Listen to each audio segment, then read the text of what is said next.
Kawsara Fall Info ngir xibaar yu leer Kawsara Fall Info ngir xibaar yu leer ak topp lépp loo xam ne liggéeyu Maam Cheikh Ibrahima Fall ak yoonu murit Kawsara Fall Info seen wéttal bi wóor te leer.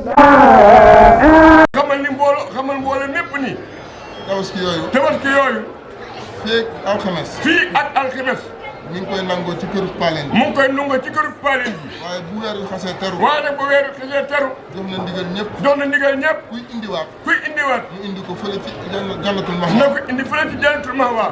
ci kër maam Cheikh Ibrahima Fall. loolu mooy li nga xam ne. nee na loolu mooy li nga xam ni. moom la ñu bëgg a jottali. jottali ko mbokk taalibe yëpp.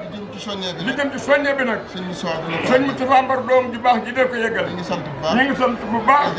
di jaajëfal bu baax. tey ñaan bu baax. tey dalal xel yi. ndax sëriñ bi dafa wax ni. nekk ci li nga war a nekk. du la xañ la nga war a am. kon nag ku fi jógee. rafetal njot ci la bopp. te rafet njot ci li sa kanam. xam ni tawfeex rek nga ci am. jërëjëf. Kawsara Fall Info ngir xibaar yu leer Kawsara Fall Info ngir xibaar yu leer ak topp lépp loo xam ne liggéeyu Maam Cheikh Ibrahima Fall ak yoonu murit Kawsara Fall Info seen wéttal bi wóor te leer.